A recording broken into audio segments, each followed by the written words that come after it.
What's up, guys? Sub-Zero here for my first real VOD review of set 12. Set 12 dropped on PBE yesterday, if you guys didn't catch it, and Rereplay and many other streamers have been playing PBE, having fun, learning the new champs, learning the new comps, all these kind of things. So I wanted to do a VOD review of somebody, not myself.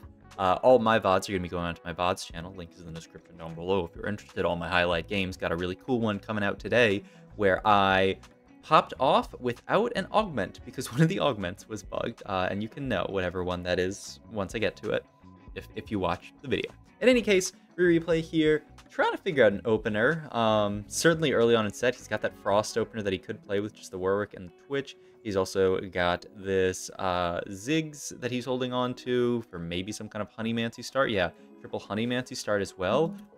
First augment here, and we have a Prismatic. Also, sorry for my phone being loud there. Doesn't matter. All right, Prismatics, let's look at them. Dual purpose, I haven't actually seen this one yet. The first time you buy XP each round, gain 3 gold. Whenever you buy XP, you refresh your shop. Whoa. The first time you buy XP each round, gain 3 gold? So you basically gain 3 gold. You basically get an almost free tick up of XP per turn, and it's a free shop refresh as well. This one seems really, really cool. Shapeshifter Crown, of course, or Shapeshifter +1, and then Invested. I haven't taken this one, but I've seen it a lot. So you get gold, and then at the start of each round, gain 1 permanent reroll for every 10 gold above 50.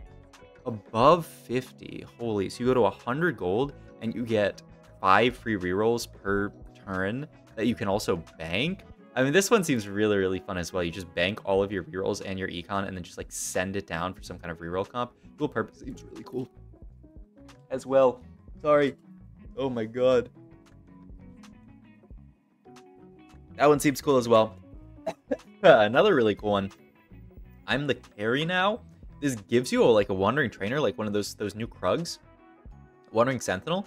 But it has offensive items, which is really, really cool. Like this one, I don't know, seems really, really fun as well. Replay's looking at all. I'm hyped to see any of these. I mean, even Shapeshifter Crown could be a cool Shapeshifter comp. He's looking at Invested. Ooh, okay, so we're going to take him to carry now. Let's look at these other ones, though. So many new Prismatics. Upward Mobility. Buying XP costs 1 less, gain 3 health and 2 free rerolls whenever you level up.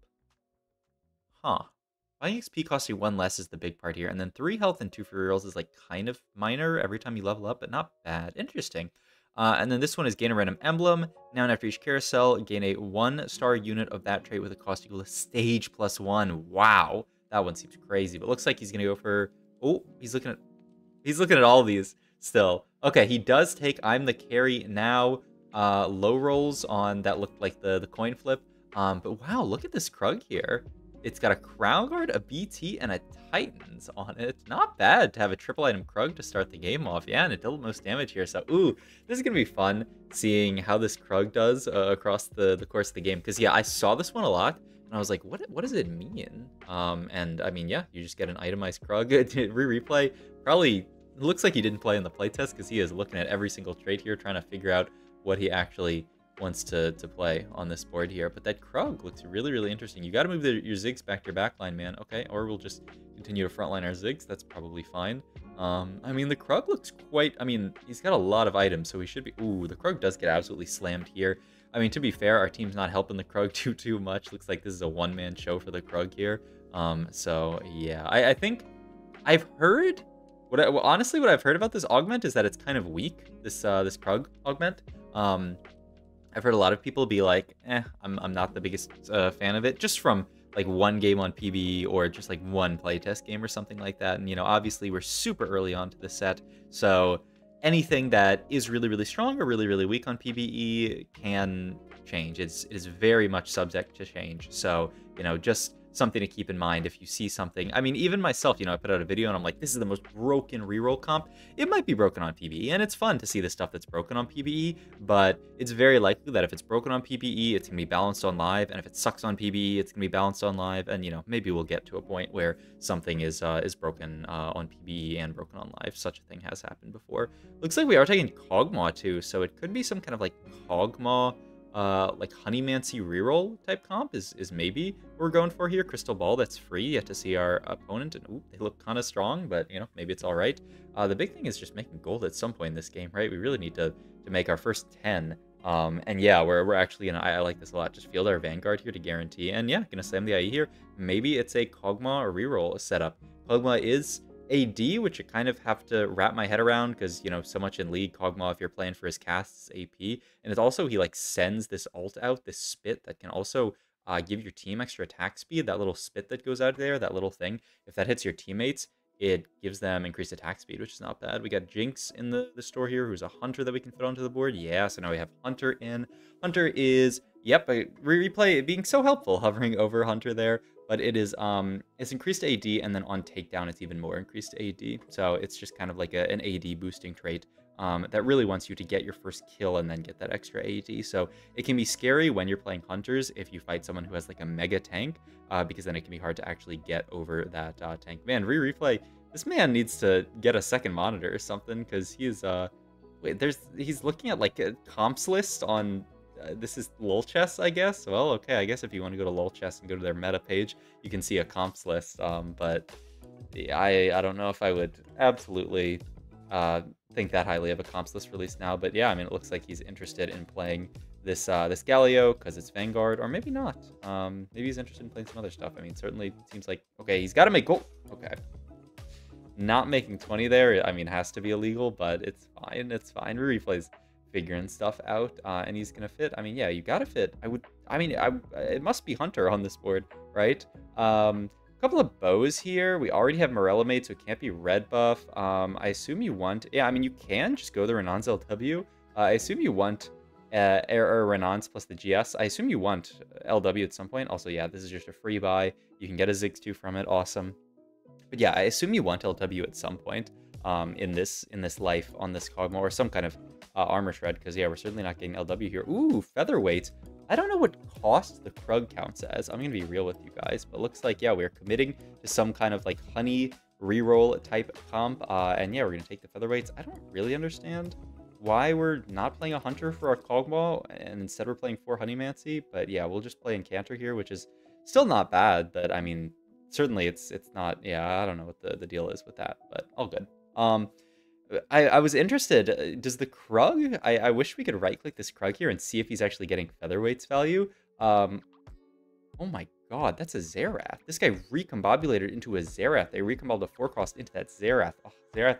I want to play around Xerath so much this set. He's a lot like the old Aushin, right? Which I feel like was one of my favorite 5-cost to play around, where it's just Aushin, you get to that really big cast, you go like Archangel's Gunblade. Didn't people used to go like Archangel's Gunblade or something and just go for like a super juiced up cast? You really don't care that much about. I put a Nashers on my Xerath by accident, and that felt horrible because he's just a lot of mana and he's one really big long cast. So you really just want to get a bunch of damage from that one huge cast and then, you know, go from there. Which, yeah, and he also gives you that access to better charms. If you guys haven't played Xerath yet, he has these like red charms in the shops. They're highlighted, and those are like super charms. There's some that do some crazy stuff if you get there. So yeah, look, we have this chain open here. I guess we're gonna go for a gargoyle. No gargoyle, so I mean, yeah, okay, we'll just take the Nunu with a Bramble Vest on it. Bramble, I don't think has been buffed. I think that's one of the ones, one of the items that I would assume they would have buffed this set, you know, in PvE, because Bramble really, ooh, all 2s look so good for us here. This gives us a bunch of Kogmaws. I mean, you can level before it or after, it doesn't really matter, but you certainly want to buy this. Boom, there's Nunu 2 and Galio 2. Oh my god, this is huge for us, because now, yeah, so I guess the idea is roll for Nunu, roll for Galio, and you just play Nunu, Kogmaw, and the Blitzcrank for Vanguard, and then eventually maybe you play 5 Honeymancy, and then you just roll for those guys on 6, I guess. That's the idea. I mean, like I said, this should be a fun comp to watch, because I only got to play 1 game of Honeymancy on playtest, and it was a Blitzcrank reroll game, because Blitzcrank is a hero augment that juices him up a lot and makes him so he does a bunch of damage. So, yeah, I'm hyped to see what the more just standard version of this comp looks like. Ooh, we are fighting. That is a 3-star Rumble. That Prismatic must be the one. Yeah, it's worth the wait. The one that basically gives you a guaranteed 3-star 2 cost. So sadly, they gotta get bowled over by us with just the power of Kogmaw. So rest in peace for them. There's a Veigar, so we can get this in for the 5 Honeymancy, which is, I think, the dream here. And we're gonna play Bastion here over the 2-star and the Galio. I have to assume that this Galio is gonna come in. I wonder why we don't want Hunter. Maybe he just doesn't value Hunter on this unit very much. But, I mean, it certainly seems like Kogmaw's our main carry here. Ooh, a Nunu? All right, I think you just buy that and start rolling, right? And you just want to pick up your board, right? Or maybe we're not. No, I mean, you have to reroll with these augments, right? Yeah, it looks like we're just trying to figure out board. He puts an Ezreal in, thinking that Ezreal is a hunter. Ezreal is a blaster, not a hunter. Easy one to mix up. I definitely mixed that one up a lot in the playtest, just because blaster, hunter, they're both like backline traits that up your damage. But blaster is actually damage amp. There's some AP blasters, whereas hunter is all AD. So, you know, I guess easy way to remember that if you were to remember that. We have invested again as an option, called it Chaos, tiny but deadly. Looks like he's really looking at invested here, just to get a bunch of econ, bank up some rerolls, and then send it in a couple of rounds. Yep, that's the plan. All right, so you shouldn't roll below 100 here, right? You want to bank some really, really big rerolls and then start rolling. I mean, honestly, you can slow roll your rerolls on 6, but you do want to stay at 100 here to bank as many rerolls as possible. Also, he has the Veigar one over the Veigar 2. Hey, I did this as well yesterday, so all good. Also, look at the Sentinel. He's starting to get stronger, right? He's like a 2-star Sentinel now. He's like, you see the little like silver thing? I wonder if on stage 5 he turns into a 3-star. Also, I can't imagine that we shouldn't be holding this Jinx over Poppy. Yeah, of course. Okay. So yeah, we get 5 free rerolls banked here, which is really, really nice. Gotta assume that we're gonna start using some of these. It's interesting. Wait, ooh, free roller seems great. 2 free rerolls. Love to just bank those. Important to know, by the way, that now all rerolls bank is the idea. You are never going to have rerolls expire at the start or end of a round. So, you know, if you get those 2 free rerolls, you can just, you know, like hold them for a few rounds. There's no like rerolls that just expire at the end of the round anymore. So pretty cool. Okay, he is probably finally going to put the Veigar in now. Redemption maybe is an option here, just to get some more tank items onto our Nunu. Okay, maybe like Vow to get him casting. There's also, yeah, just the Kogmaw with bow here. I don't think we need that much help getting to the Kogmaw, but you know, I mean, it can't hurt. It's just, what is this bow going to become? I'm not really sure. But yeah, send it. Another 5 rerolls here. Probably send it even lower here. Do you want all 3s? I don't think you do. There's Kogmaw 3, huge hit. Oh, I do like Sticky Fingers. Is that what that's called, by the way? That gives you a component for the first champion that you kill, which I would really love in this spot. I feel like we need more components here, especially for frontline, right? So we end up building the Static Shiv onto our Ziggs. I imagine we're going to sell this Ziggs and move the items to Veigar later. Also, I'm surprised we didn't buy life insurance here. I mean, that's just an oversight, right? We are very, very dizzy here, which, yeah, I mean, to be fair, it's first day. I think I also would have bought the Declaw there, just to get this kind of... Ooh, you can make this... Honeymancy Spat is craftable, right? So you could take the Honeymancy Spat here if you wanted, but it is a lot of gold here. I think... I forget what it needs to craft it, honestly. I need to... someone in his Twitch chat will probably say it in the bottom left. Someone says glove. Yeah, I think that's right. I think it's glove craftable, but looks like he just wants to stay above 100, so he gets those rerolls. You got to start rolling deep at some point. I imagine here at 5-1, we actually just send it. Just ditch the Blitzcrank here, continue to roll. You can ditch the Jinx if you really need to. Really? I mean, I guess you hold on to the Blitzcrank here. I think maybe if we're not ditching Blitzcrank, you just ditch the Jinx here, and then you say you can find another Jinx. There's Declaw, though. I just don't think Blitz 3 is going to do that much for us, but, I mean, here. Send it. Artifact Anvil. Ooh! He doesn't shield at all. Like, Forbidden Idol would be cool, but it doesn't really do anything. I guess Blitz 3, if you go Forbidden Idol Blitzcrank, he shields himself. But these sound pretty bad. Like, all of them. I think Fishbones on a Kogmaw would be okay. I might just Declaw Infinity Force on my Nunu and just live with it. Yeah, I like this. And yeah, continue to send it. We have so much gold to roll at this point. All right, Declaw Infinity. I would just put it on the Nunu personally, because I mean, it isn't really a tank item, but it's got everything. You know, it's got HP, it's got mana. So, but I mean, you know, it looks like Replay's playing for max cap here. I could see it. I think it makes sense. There's the Blitzcrank 3 at long last. Continuing to roll here to dig for the Ziggs 3 as well to play around here. Yeah, I think this is actually reasonable to take now that we have this Veigar that we're playing for as well. Boom, another Veigar is nice. Ooh, another... Wow! Okay. And we're just there on Veigar. And yeah, now he can just duplicate the Ziggs. Just wait until the start of the next round, just in case you end up hitting it. But we're going to see what a full 3-star version of Honeymancers does. And then, you know, we can start pushing levels, getting in some kind of tanky trait, right? Yeah, Vanguard seems quite good. Vanguard, or probably Bastion's a little bit better, actually. Yeah, and he's holding this for Bastion. Could have played the Shen, but... Ooh, win player combat, gain 10 gold is nice. Yeah, I guess you can use your free rerolls. You don't have to, though. Oh, and he does end up hitting Ziggs, okay. Because I honestly think I maybe would have just duped Ziggs and then saved the rerolls for, like, level 8 or level 9. Because they do, like I was talking about, all rerolls do bank. Fighting this guy who had Xerath early, he still has Xerath, but his board hasn't gotten that much better yet, and our board has gotten way, way much better. So we beat him, go up to 90 gold here to get all of those free rerolls. That's an Encanter spot, right? So we could take this just to guarantee Encanter here. Wouldn't be terrible. The other option is what? Like a... We really want a tank item here. Like a... Yeah, I mean, there's just not one. Like blue buff Veigar, Guardbreaker Veigar or something. Yeah, end up taking Fairy, which I don't know what we're gonna do with that, but I'm down to see what it ends up being. Using our free rerolls once again. I don't really see the need. I would probably wait a round or two and then use our rerolls actually on like on level 8 or level 9. But I think we're still in the mindset of like, you know, we have rerolls, let's use them the turn that we get them. But ooh, look at this Kogmaw go. Oh my god. Like 12k damage from a 3-star 2-cost is a lot. I mean, we're playing for him, right? We have Hunter and we have Honeymancy, and he looks like he's doing a lot of damage, though. Yeah, this comp looks pretty solid. The other thing I will say is it seems like this Krug is doing very, very little. I think the highlight of this game, the thing I will talk about in the title and thumbnail is probably... Ooh, you do not want this. Is probably going to be the Kogmaw and this Honeymancy comp, because, yeah, this Sentinel, I mean, how much damage did it do here? It's 1800 damage. Yeah, it seems pretty bad. Yeah, not really sure why he bought the component here. I mean, it's a component, but we don't have any components open, right? We need another component to get there. I think now maybe he's realizing that he can just push levels and then use his rerolls. Like, he can bank his rerolls and then use them at level 8. But yeah, I mean, all good. Oh yeah, and he's also, someone in his Twitch chat's yapping, but Veigar gets stacks for how many charms he has, so how many charms your team has bought. Yeah, I mean, you have to put that there. And then Sterax for Nunu looks great. Yeah, okay, all right. But yeah, I think we just bank all of these rerolls, go 9. This is a really cool way of using it, where you can use it to play like a reroll comp, and then you can use this gold to push levels, and then use the rest of the banked rolls on like a level 9 to like cap out your board. Seems like a really, really fun prismatic to play around.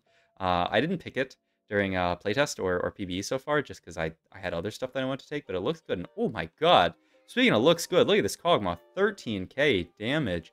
Reforger and Remover, does that do that much? Not really, I don't think. I guess you could reforge some of these worse items. You could reforge Fairy Charm here and hope that you hit Honeymancy, because I believe Fairy is craftable as well. Random effect, quadruple target dummy here. I mean, that's not bad, I guess. It's not frontline, though, which feels a little bit bad. We're fighting this person who has anger issues, I think is what it's called, where your board gets a bunch of Gwinsu's Rage Blades, but we beat them, and wow, I didn't even realize we're just coasting to a top 2 here. Yeah, very, very lost this game, but honestly, it all works out. Pick up these, juice up the Veigar a little bit more. I mean, I assume next round we're going to go level 10.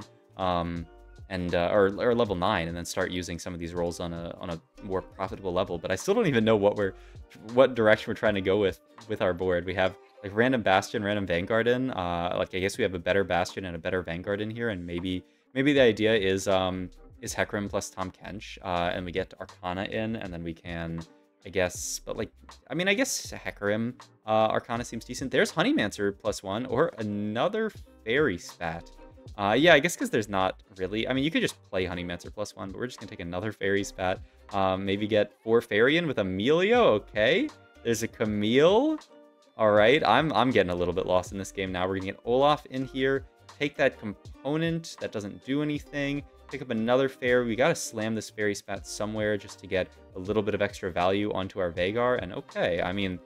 I'm lost with where this board's at, but we're playing a 4 Fairy Honeymancy board. Oof, and we do take a big loss here to that looked like a Nami. Nami is really, really strong. I feel like this unit is so scary. Yeah, we're just trying to figure out what we want to actually cap out this board with. I'm not actually sure what the answer is. Yeah, I could get a bunch of 5 costs here, but there's not that much that we really want here. We are going to make Melio 2 for the 4 Fairy. And yeah, I mean, Melio's going to farm us some items. Ideally, once he gets to that cast, he'll farm an item for Veigar. And yep, there's the blue buff, but it takes so long. And we are just getting clapped by this Nami board. Ooh, is this? No, it's more of like a... Oh, we are just dead. All right. Let's go back and look at the board that we just lost to for educational purposes. It's Vertical Eldritch, right? Ooh, yeah. Look at this. Look at this. Vertical Eldritch from our opponent here. So I didn't pause that much because we're PBE. I gotta be real. I don't know how to analyze any of this stuff, but yeah, it's 1, 2, 3, 4, 5, 6 Eldritch. Am I crazy? None of, oh, and 7 with Mordekaiser. So it's 7 Eldritch, which the spat here. Mordekaiser 2, a Diana 2, just doing work in the front line, and then they have Arcana in here as well. They don't have Mage in for this Nami, right? They're really relying on the what's this unit called again? To do most of the damage. I feel like she has a V in her name. I keep thinking Vex, but that's not what Vex is called. Briar. There's no V in Briar. But yeah, this board looking really strong. The Volibear, the summon of this trait, just doing a ton of tankiness and just everything. Holy. And yeah, this Nami unit, one that I'm really excited about. And yeah, Diana 2 and Briar 2, just enough to clear out this Replay's board. I don't know why I wanted to call him Dish Self. I guess they're both world champions.